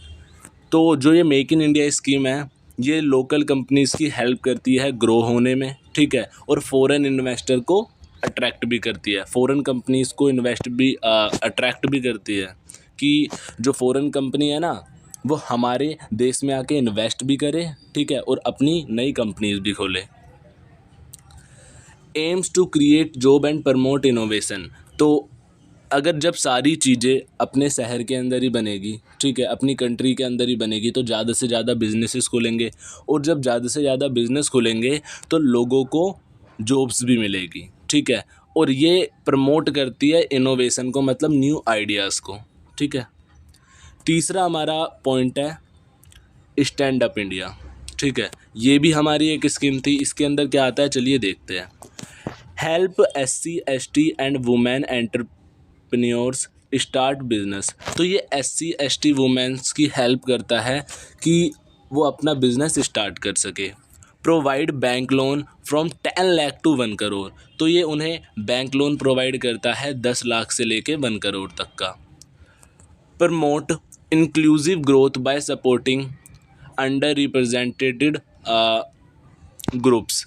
तो ये काफ़ी ज़्यादा सपोर्ट प्रोवाइड करता है उन ग्रुप्स को जो कि SC ST कैटेगरी के अंदर आते हैं, ठीक है। अगला हमारा पॉइंट है डिजिटल इंडिया। ये भी हमारी एक स्कीम थी। चलिए इसके अंदर देखते हैं क्या आता है। Aims to connect rural areas with digital service. इसका मेनली एम था कि जो रूरल एरियाज़ है ना, उन्हें डिजिटल सर्विसेज के साथ कनेक्ट करना, ठीक है। Make it easier to do business online, ताकि जो बिजनेस है हमारा वो ऑनलाइन हो सके। Encourage digital startup and services. इसका जो मेन एम है वो क्या है कि जो डिजिटल सर्विसेज है ना, और जो नए नए बिजनेसेस खुले हुए हैं डिजिटल फॉर्म में, उन्हें प्रमोट कर सके, उन्हें एनकरेज कर सके, तो वो डिजिटल इंडिया के अंदर आते हैं। अगला हमारा क्वेश्चन है function of human resource management in a new venture. तो ह्यूमन रिसोर्स मैनेजमेंट के आपको फंक्शंस के बारे में बताना है, ठीक है। तो एक एक करके देखते हैं। हमने टोटल यहाँ पे 8 फंक्शन लिखे हुए हैं। सबसे पहला फंक्शन है हमारा hiring the right people, finding and choosing the best people for the job. This include posting job, reviewing resume and doing interviews. तो ह्यूमन रिसोर्स मैनेजमेंट के द्वारा हम राइट पीपल को जॉब के लिए चुन सकते हैं। जब हम राइट पीपल को जॉब के लिए चुनते हैं तो उसके लिए हम क्या करते हैं, उनके रेज्यूमे को देखते हैं, ठीक है, उनके इंटरव्यू लेते हैं। तो ये सारी चीज़ इंक्लूड होती है एक नए पीपल की हायरिंग में। दूसरा हमारा पॉइंट है training and development, teaching new employ how to do their job wells, helping current employ learn new skill to grow. तो ये ट्रेनिंग और डेवलपमेंट भी प्रोवाइड करता है हमारा ह्यूमन रिसोर्स मैनेजमेंट। ये बताता है एम्प्लॉयज़ को, जो हमारे पुराने एम्प्लॉयज़ हैं उन्हें बताता है कि और अच्छे से काम कैसे करना है, ठीक है, कि ताकि वो बिज़नेस को और अच्छे वे में ग्रो कर सके। और जो नए एम्प्लॉयज़ हैं उन्हें ट्रेनिंग और डेवलपमेंट प्रोवाइड करता है, और इसके थ्रू जो हमारे एम्प्लॉय है उन्हें नई नई तरह की स्किल्स भी मिलती है, ताकि हमारा जो बिज़नेस है वो ग्रो हो सके और उनका भी पर्सनल डेवलपमेंट हो सके। थर्ड हमारा पॉइंट आ जाता है मैनेजिंग एम्प्लॉय परफॉर्मेंस। तो ह्यूमन रिसोर्स मैनेजमेंट के द्वारा हम एम्प्लॉय की परफॉर्मेंस को भी मैनेज कर सकते हैं। हम ये देख सकते हैं कि जो हमारे गोल्स हैं जो हमने सेट करे हैं बिज़नेस के, वो अचीव हो रहे हैं या फिर नहीं हो रहे। क्या एम्प्लॉय अपना काम अच्छे से कर पा रहे हैं या फिर नहीं कर पा रहे, ठीक है। फोर्थ हमारा पॉइंट आ जाता है creating a positive work culture, making sure the work place is friendly, safe and respectful, encouraging team work and good communication. Simple सी ये बात है कि कोई भी बिज़नेस है उसके जो इन्वायरमेंट है वो काफ़ी ज़्यादा अच्छा होना चाहिए, क्योंकि अगर जो इन्वायरमेंट है वो काफ़ी ज़्यादा पॉजिटिव होगा, जो सब लोग हैं वो एक दूसरे की रिस्पेक्ट करेंगे, ठीक है, और जो कम्युनिकेशन है वो फ्रेंडली वे में होगा, तो जो सारी चीज़ें हैं ना वो काफ़ी ज़्यादा अच्छे से होंगी। तो ह्यूमन रिसोर्स मैनेजमेंट के द्वारा हम एक पॉजिटिव वर्किंग इन्वायरमेंट भी क्रिएट कर सकते हैं। फिफ्थ हमारा पॉइंट आ जाता है handling pay and benefit, deciding how much to pay employ, offering benefit like health insurance और पेड टाइम ऑफ। तो ह्यूमन रिसोर्स मैनेजमेंट के द्वारा हम ये भी डिसाइड कर सकते हैं कि जो एम्प्लॉय है उन्हें क्या क्या बेनिफिट देने हैं, उन्हें कितनी सैलरी पे करनी है, उन्हें हेल्थ इंश्योरेंस देना है या फिर नहीं देना। तो ये सारी चीज़ें क्या क्या बेनिफिट देने हैं, क्या क्या पे करना है, वो भी हम ह्यूमन रिसोर्स मैनेजमेंट के द्वारा डिसाइड कर सकते हैं। सिक्स्थ हमारा पॉइंट आ जाता है following labour laws. Human resource management के द्वारा हम ये भी चेक कर सकते हैं कि जो हमारे सारे एम्प्लॉय हैं, जो कंपनीज़ ने रूल्स बनाए थे, रूल्स एंड रेगुलेशन, उन्हें प्रॉपरली फॉलो कर रहे हैं या फिर नहीं कर रहे, ठीक है। सेवन्थ हमारा पॉइंट आ जाता है मैनेजिंग एम्प्लॉय रिकॉर्ड। तो ह्यूमन रिसोर्स मैनेजमेंट के द्वारा हम एम्प्लॉय का एक रिकॉर्ड मेंटेन कर सकते हैं, मतलब उसकी जॉब हिस्ट्री मेंटेन कर सकते हैं कि 2024 में उसने इतना वर्क करा, 2025 में उसने इतना वर्क करा, 2024 में उसने इतनी सेल करी थी और 2025 में उसने इतनी सेल करी थी, कुछ इस तरीके से। 8 हमारा पॉइंट आ जाता है सॉल्विंग एम्प्लॉय प्रॉब्लम। तो ह्यूमन रिसोर्स मैनेजमेंट के द्वारा हम एम्प्लॉयज़ की प्रॉब्लम सॉल्व कर सकते हैं। उनके बीच जो कॉन्फ्लिक्ट हो जाती है, छोटी छोटी बातों को लेके विवाद हो जाते हैं, ठीक है, या फिर कुछ भी समस्या आती है तो हम वो ह्यूमन रिसोर्स मैनेजमेंट के द्वारा सॉल्व कर सकते हैं। अगला हमारा क्वेश्चन है, तो इसमें 3 पॉइंट्स है, इन 3 पॉइंट्सों को आपको पढ़ना है, मतलब ये 3 टॉपिक्स है जिनके बारे में आपको पता होना चाहिए। इन पे ना शॉर्ट समरी लिखने के लिए आ जाती है। तो सबसे पहला है सोशल मीडिया मार्केटिंग। जैसे नाम में ही छुपा हुआ है इसका आंसर कि सोशल मीडिया का यूज़ करके मार्केटिंग करना, उसे सोशल मीडिया मार्केटिंग कहा जाता है। तो चलिए इसकी डेफिनेशन देख लेते हैं। Social media marketing means using social media platform like Instagram, Facebook, YouTube, Twitter, and LinkedIn to promote a business product और सर्विसेज। तो सोशल मीडिया मार्केटिंग का मतलब क्या होता है कि सोशल मीडिया प्लेटफॉर्म का यूज़ करके, जैसे इंस्टाग्राम, फेसबुक, यूट्यूब, इनके थ्रू मार्केटिंग करना। जैसे आपने देखा होगा कि सोशल जो हमारे इंस्टाग्राम होते हैं, ठीक है, यूट्यूब होते हैं, उन पे एड्स आती है, ठीक है, जो स्पॉन्सरशिप होते हैं। तो जो वो एड्स आती है वो भी तो मार्केटिंग के थ्रू होती है, ठीक है। कोई भी प्रोडक्ट्स की ऐड आ रही है, आप कोई वीडियो देख रहे हो, ऐड आ रही है, तो वो भी तो स्पॉन्सरशिप करी गई है, ठीक है। उसके लिए भी उन्हें एक अमाउंट पे करना पड़ता है यूट्यूब वाले को। तो सोशल मीडिया के प्लेटफॉर्म का यूज़ करके अपने मार्केटिंग करने के जो ये प्रोसेस होता है उसे सोशल मीडिया मार्केटिंग कहते हैं। दूसरा हमारा पॉइंट आता है venture capital. Venture capital is a money that investor give to new और to small business that they believe can grow big in the future. तो वेंचर कैपिटल एक ऐसी कैपिटल होती है या फिर वो एक पैसा होता है जो कि जो इन्वेस्टर होता है ना, वो नए बिजनेस को देता है, नए या फिर स्मॉल बिजनेस को देता है, जिससे कि जो नया और स्मॉल बिजनेस है वो आने वाले टाइम के अंदर ग्रो कर सके, या फिर इन्वेस्टर को ऐसा लगता है कि जो वो बिज़नेस है वो आने वाले टाइम में ग्रो करेगा, ठीक है। The investor became a partial owner of the business. और जो वो इन्वेस्टर है जो कि वेंचर कैपिटल को जिस बिज़नेस के अंदर दे रहा है वो उस बिज़नेस का पार्शल ओनर बन जाता है, मतलब कुछ पार्ट का ओनर बन जाता है। थर्ड हमारा पॉइंट आ जाता है फैसिबिलिटी स्टडी, ठीक है। इसके अंदर देखते हैं क्या होता है। A feasibility study is a way to check if a business idea will work और नॉट बिफोर स्टार्टिंग इट। तो फैसिबिलिटी स्टडी का मतलब क्या होता है, ये एक ऐसा तरीका होता है जिसके थ्रू हम ये चेक कर सकते हैं कि जो बिज़नेस है, जो बिज़नेस का आइडिया है, वो रियली में वर्क करेगा या फिर नहीं करेगा, बिना उसे स्टार्ट करें। मतलब स्टार्ट करने से पहले ही हम उसे पता लगा सकते हैं कि जो हमारा बिज़नेस है वो आगे काम करेगा या फिर नहीं करेगा, बिज़नेस का जो आइडिया है, ठीक है। Why do we do a feasibility study. तो मेनली जो ये फैसिबिलिटी स्टडी होती है ये क्यों करी जाती है, तो इसके 3 पॉइंट्स हो सकते हैं हमारे। To avoid loss of failure. अगर हम फैसिबिलिटी स्टडी कर सकते हैं तो हमारे आने वाले फ्यूचर में हमारे बिज़नेस को लॉस ही नहीं होगा, क्योंकि हमें पता है कि जो हमारा जो ये आइडिया है ना ये वर्क ही नहीं करेगा, ठीक है, बिज़नेस का। दूसरा, टू मेक बेटर डिसीज़न। तो इसकी हेल्प से हम काफ़ी ज़्यादा अच्छे डिसीज़न ले सकते हैं।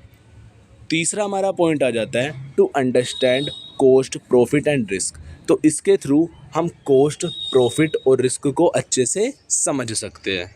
अगला हमारा क्वेश्चन है define the concept of entrepreneurship, discuss the various function of an entrepreneur. तो आपको एंटरप्रेन्योरशिप की डेफिनेशन लिखनी है और आपको बताना है कि एंटरप्रेन्योर के क्या क्या फंक्शन होते हैं। तो चलिए इसके आंसर को देखते हैं।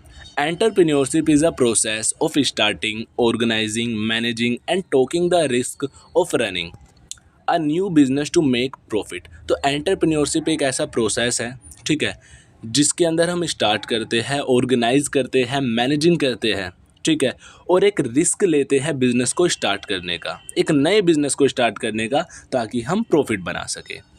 It involves identifying a business opportunity, gathering resources and turning idea into a successful business venture.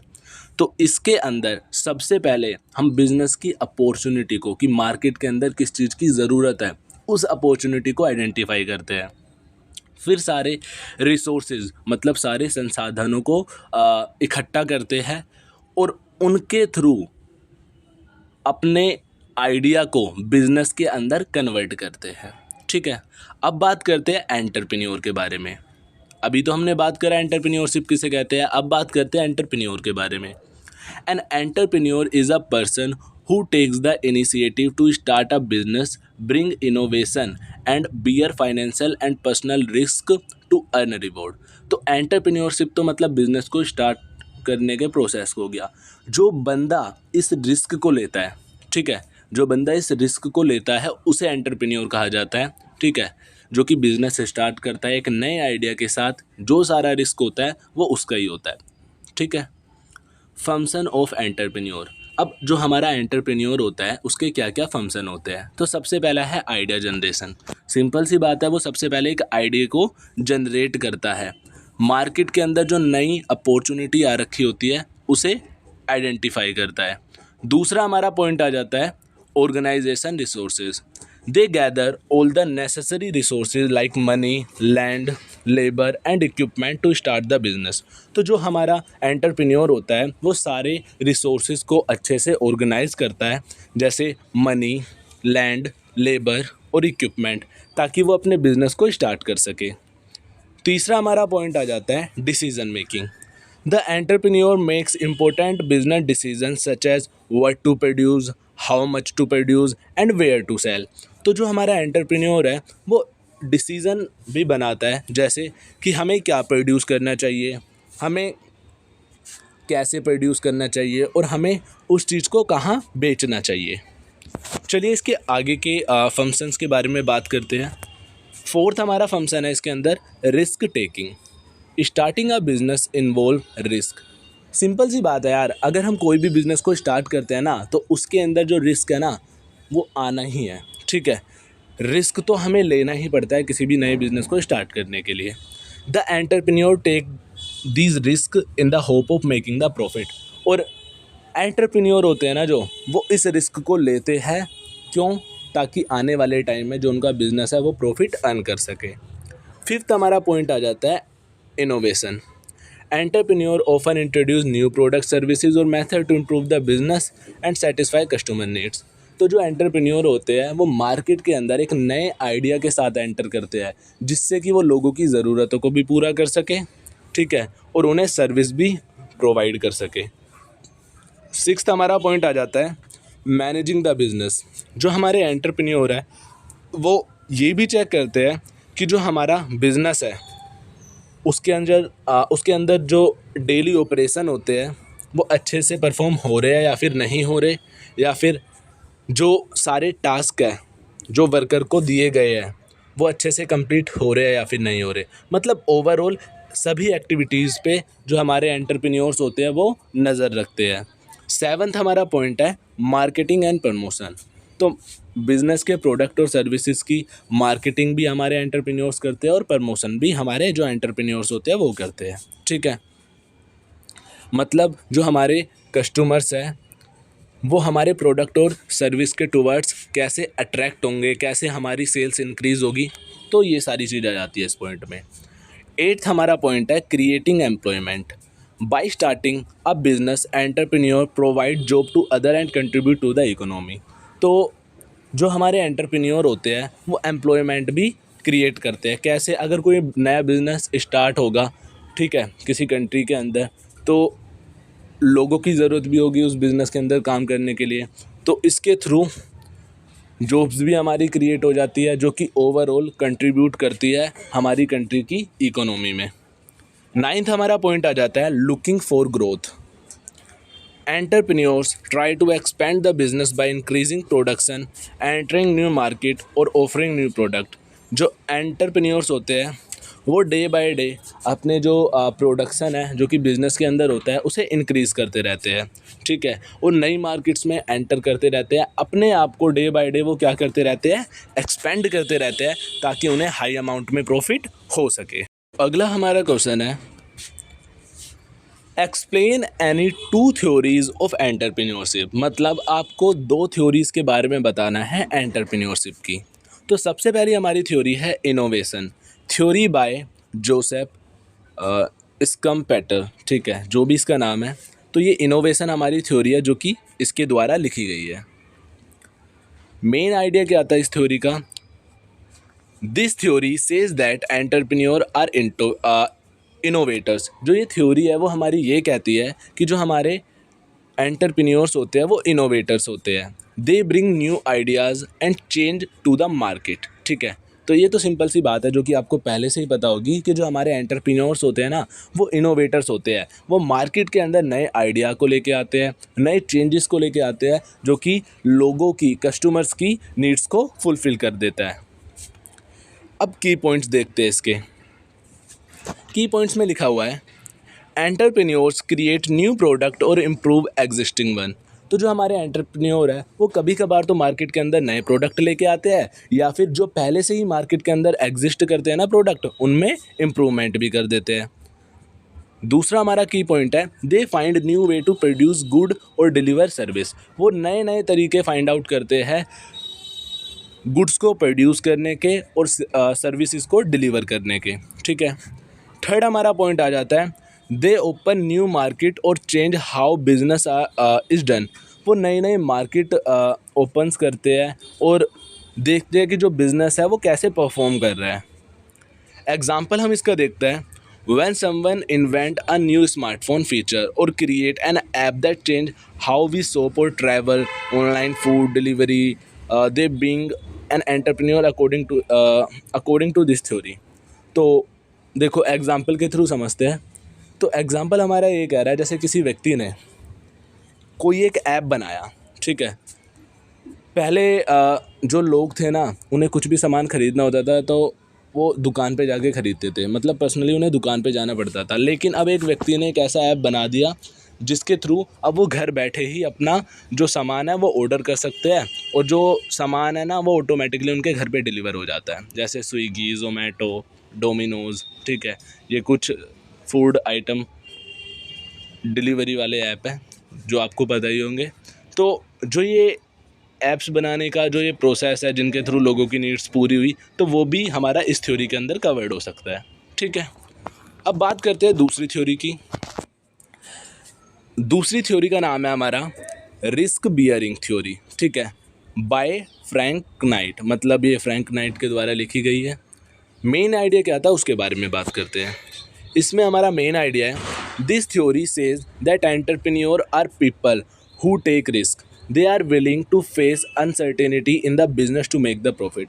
तो ये थ्योरी ये कहती है कि जो एंटरप्रेन्योर्स होते हैं ना वो व्यक्ति होता है जो कि बिज़नेस के अंदर रिस्क लेता है। उन्हें काफ़ी ज़्यादा अनसर्टेनिटी फेस करनी पड़ती है बिज़नेस के अंदर। अब इसके की पॉइंट्स के बारे में बात करते हैं। की पॉइंट्स में लिखा हुआ है, business is full of unknowns like market demand, competition और कॉस्ट। तो बिज़नेस ना एक तरीके से ऐसी चीज़ है जिसके अंदर मार्केट डिमांड, कंपटीशन और कॉस्ट कभी भी बढ़ सकती है, कभी भी कम हो सकती है। मतलब हम प्रिडिक्शन कर सकते हैं लेकिन हम एग्जैक्ट अंदाज़ा ये नहीं लगा सकते कि आने वाले टाइम में क्या होगा, ठीक है। दूसरा हमारा की पॉइंट है, entrepreneurs take financial and personal risk. तो ये तो आपको पता ही है कि जो हमारे एंटरप्रेन्योर्स हैं ना वो फाइनेंशियल और पर्सनल रिस्क लेते हैं बिज़नेस को स्टार्ट करने के लिए। आगे हमारा, if the business does well they earn profit, if not they bear the loss. अगर जो बिज़नेस है वो अच्छे से काम करेगा तो उसे प्रॉफिट होगा और अगर अच्छे से काम नहीं करेगा तो उसे लॉस होगा।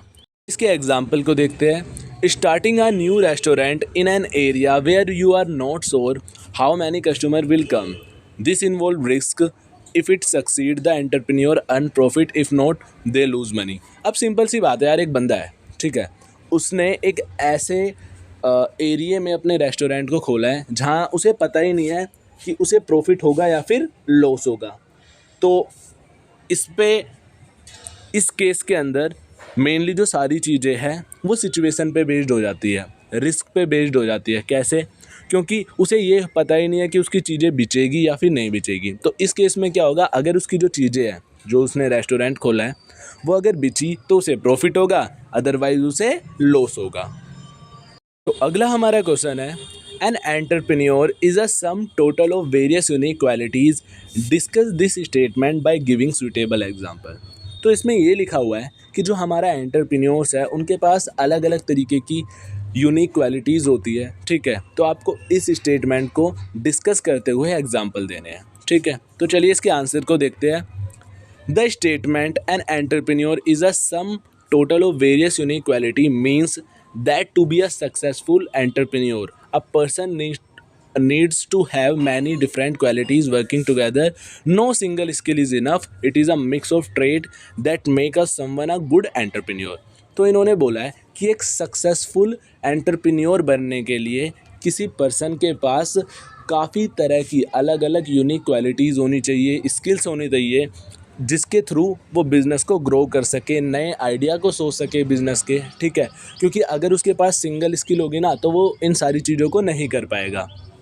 तो इसमें यही लिखा हुआ है कि एक सिंगल स्किल इनफ नहीं होती, उसके पास ना अलग अलग तरीके की स्किल्स होनी चाहिए, तभी वो एक अच्छा और सक्सेसफुल एंटरप्रेन्योर बन सकता है, ठीक है। अब बात करते हैं एग्जाम्पल्स के बारे में, मतलब उन स्किल्स के बारे में जो कि एंटरप्रेन्योर के पास होनी चाहिए। तो सबसे पहला है हमारा creativity. Entrepreneurs often come up with new ideas और new ways to solve the problem.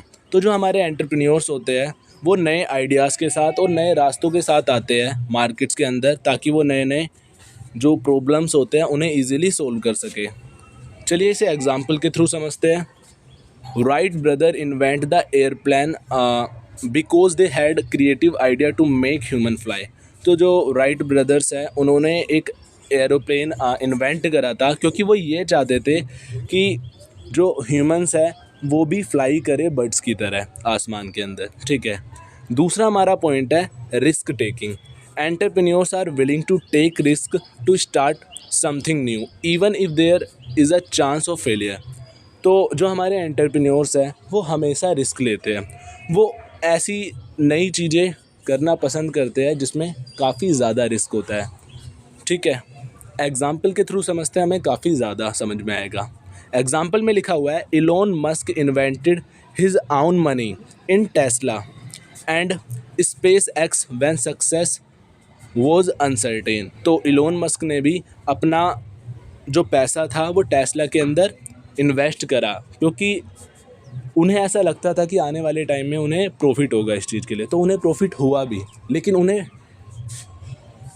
ये भी पता था कि अगर प्रॉफिट नहीं हुआ तो लॉस भी हो सकता है। मतलब उन्होंने एक रिस्क के बेसिस पे अपना जो पैसा है वो इन्वेस्ट करा था, ठीक है। थर्ड पॉइंट के बारे में बात करते हैं, हार्ड वर्क एंड डेटर्मिनेशन। तो एक एंटरप्रेन्योर के लिए हार्ड वर्क और डेटर्मिनेशन काफ़ी ज़्यादा इंपॉर्टेंट होती है, ठीक है। क्योंकि बिज़नेस के अंदर उन्हें काफ़ी ज़्यादा अलग अलग तरीके की डिफ़िकल्टीज आती है। एग्जाम्पल के थ्रू समझते हैं। धीरू भाई Ambani started from a small job and built a huge company like Reliance through dedication and effort. तो धीरू भाई अंबानी ने जो अपना बिज़नेस है वो एक स्मॉल जॉब के साथ स्टार्ट करा था, लेकिन आज की डेट में उन्होंने काफ़ी ज़्यादा बड़ी कंपनी बना दी है, ठीक है, जैसे रिलायंस। वो सारा जो रोल है वो किसका है, हार्डवर्क और डेडिकेशन का। फोर्थ हमारा पॉइंट आ जाता है leadership. Entrepreneurs lead team and guide people toward a common goal. जो हमारे एंटरप्रेन्योर है वो लोगों को लीड करते हैं कि वो अपने कैसे गोल को अचीव कर सकते हैं। एग्जाम्पल के थ्रू समझते हैं। Ratan Tata led the Tata group to grow globally and introduce the affordable Tata Nano car. तो जो रतन टाटा जी है उन्होंने लीड करा था, समझाया था अपने ग्रुप्स को, ठीक है, कि कैसे वो ग्लोबली वे में ग्रो कर सकते हैं अपने बिजनेस को। इसीलिए उन्होंने इंट्रोड्यूस करी थी क्या, एक टाटा नैनो कार, जो कि आपने देखा होगा। उसका प्राइस भी कम होता है और कोई भी जो फैमिली है वो उसे इजीली अफोर्ड कर सकती है। आगे इसके पॉइंट्स देखते हैं हम। फिफ्थ हमारा पॉइंट आ जाता है डिसीजन मेकिंग, ठीक है।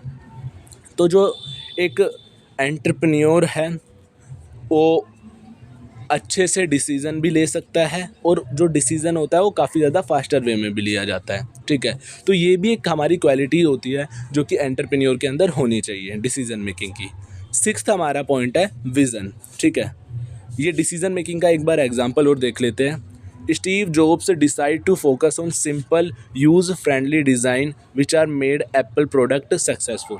तो जो हमारे स्टीव कोई बंदे का नाम है, जिन्होंने सोचा कि हम ना जो सिंपल चीज़ों पे और यूज़र फ्रेंडली डिज़ाइन पे फोकस करें।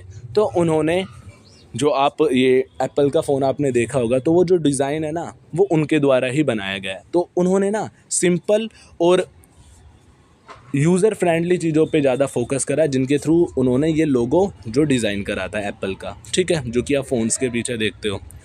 सिक्स्थ हमारा पॉइंट आ जाता है vision. Entrepreneurs see what other might not to see, a big dream और गोल। तो एंटरप्रेन्योर का विज़न इतना अच्छा होना चाहिए कि जो एक नॉर्मल व्यक्ति को चीज़ें नहीं दिखती ना, वो एंटरप्रेन्योर को दिख जाती है, ठीक है।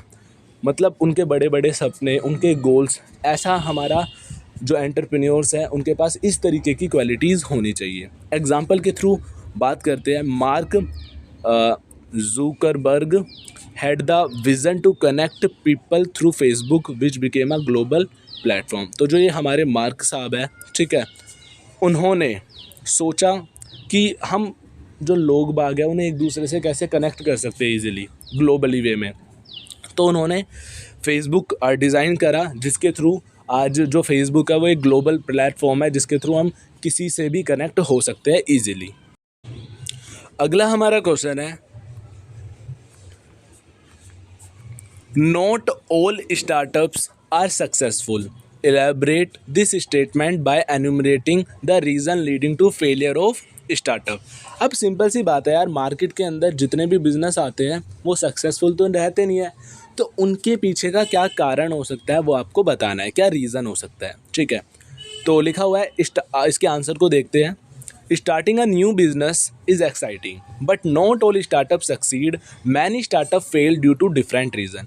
अब एक नए बिजनेस को स्टार्ट करना लोगों के लिए एक्साइटिंग तो हो सकता है, लेकिन क्या वो जो बिज़नेस है वो सक्सेस करेगा या फिर फेल हो जाएगा, वो उस बिज़नेस के हाथ में नहीं होता। तो ये किन किन चीज़ों पर बेस होता है कि जो बिज़नेस है वो सक्सेस करेगा या फिर फेल होगा, चलिए उनके बारे में बात करते हैं। तो सबसे पहला हमारा पॉइंट है नो मार्केट नीड। कुछ ऐसे बिज़नेस होते हैं जिनकी मार्केट के अंदर नीड नहीं होती, तो वो सिंपल सी बात है यार, वो तो फेल ही करेंगे ना। द प्रोडक्ट और सर्विस इज नॉट यूजफुल और needed by the people. Example, making a gadget that no one want to buy. जैसे प्रोडक्ट और सर्विसेज तुम बना रहे हो, मार्केट के अंदर प्रोवाइड कर रहे हो, लेकिन मार्केट को ना उसकी ज़रूरत ही नहीं है, तो जो आपका बिज़नेस है वो डेफिनेटली क्या होगा, फेल होगा। जैसे मैं एग्जांपल लेता हूँ कि आपने एक ऐसा गैजेट बनाया जिसकी मार्केट के अंदर ज़रूरत ही नहीं है, तो लोग बाग उसे क्यों बाय करेंगे। दूसरा हमारा पॉइंट आ जाता है पुअर बिजनेस मॉडल। आपका जो बिज़नेस मॉडल था ना वो काफ़ी ज़्यादा ख़राब था। The startup does not have clear plan to make money. मतलब आपके एक बिज़नेस के पास एक क्लियर प्लान था ही नहीं, ठीक है। तो इस केस में भी आपका जो बिज़नेस है वो फेल करेगा। आपके पास एक स्ट्रैटेजी थी नहीं कि आपको किस तरीके से अपने बिज़नेस को रन करना है, तो उस केस में भी फेल करेगा, ठीक है। तो ये दोनों पॉइंट्स इसके अंदर ही आ जाते हैं हमारे।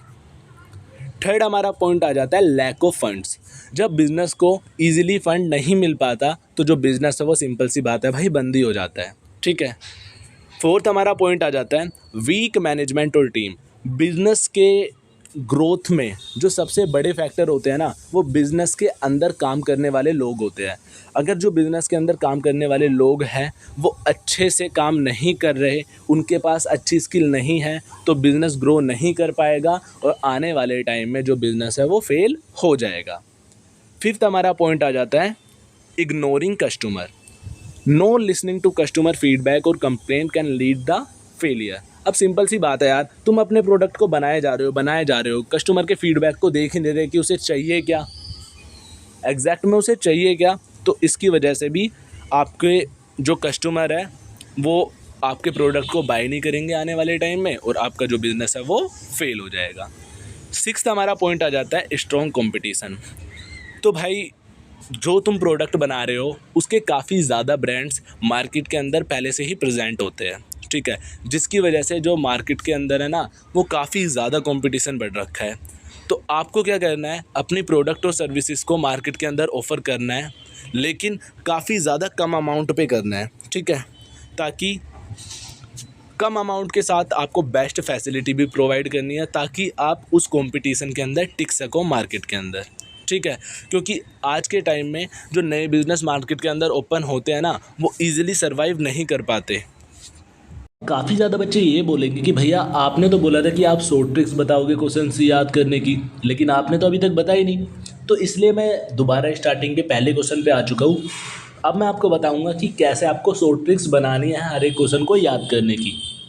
जैसे हमारा पहला क्वेश्चन है, तो सबसे पहले मुझे इसके ऑप्शन देख लेने हैं, और ऑप्शंस के मतलब जो भी इसके आंसर में ऑप्शन लिखे हुए हैं, पहला ऑप्शन, दूसरा ऑप्शन, तीसरा ऑप्शन, ठीक है, इनके स्टार्टिंग के वर्ड को पिक कर लेना है। जैसे स्टार्टिंग का वर्ड क्या है मेरा, IIS, ठीक है। तो अब मुझे इन IIS से एक ऐसा वर्ड बनाना है जो कि मैं याद रख सकूं। जैसे मैंने इसका बनाया है ISI, ठीक है। तो अब मुझे पूरा क्वेश्चन याद करने की ज़रूरत नहीं है, क्योंकि कभी कभार क्या होता है, पेपर में बैठती है ना, आप पूरे एकदम से ब्लैंक हो जाते हो, ठीक है। तो अगर आपको जैसे शॉर्ट में याद होगा ISI, तो आपको सारे पॉइंट याद आ जाएंगे, ठीक है। जैसे मैंने बनाया ISI, तो I से होगा मेरा इनोवेशन एंटरप्रेन्योर, S से होगा मेरा सोशल एंटरप्रेन्योर, और दोबारा I से होगा मेरा इनिशिएटिव एंटरप्रेन्योर। तो ऐसे बनती है हमारी क्वेश्चंस को याद करने की शॉर्ट ट्रिक्स, ठीक है। एक और क्वेश्चन के थ्रू मैं आपको समझाता हूँ। ये दूसरे क्वेश्चन में तो कोई शॉर्ट ट्रिक बनाने की ज़रूरत नहीं है, इसे आप खुद भी लिख सकते हो बना के। थर्ड क्वेश्चन में मैं आपको बता देता हूँ कुछ शॉर्ट ट्रिक। जैसे इसमें सबसे पहले मैंने ऑप्शंस को देखा, कितने पॉइंट है मेरे टोटल, 4 पॉइंट है। मुझे याद करना है, ऐसे याद करना है कि मैं कभी भूलूँ ही ना। इसलिए मैं क्या करूँगा, जो ये मेरी हेडिंग दे रखी है ना चारों पॉइंट्स की, इनमें से मेन वर्ड को उठा लूँगा। अब आप सोचेंगे भैया अभी तो आप ये बोल रहे थे कि वर्ड स्टार्टिंग के उठा लो। स्टार्टिंग के वर्ड आपको तब उठाने हैं जब आपकी जो ये हेडिंग है ना, ये छोटी छोटी हो, लेकिन अगर जो आपकी हेडिंग है वो बड़ी बड़ी है, तो उसमें ना आपको मेन वर्ड उठाने हैं। जैसे जो ये मेरे चारों पॉइंट हैं, सारे ही पॉइंट T से स्टार्ट हो रहे हैं, ठीक है। अब मैं TT उठा लूँगा तो ऐसे तो कोई वर्ड बन नहीं पाएगा, ठीक है। तो मैंने इसमें से क्या उठाया है, मैंने प्रोडक्ट का P उठाया है, ठीक है। मैंने उसके बाद आइडिया का I उठाया है, ठीक है। फिर इस वाली हेडिंग में से टेक्नोलॉजी का T उठाया है।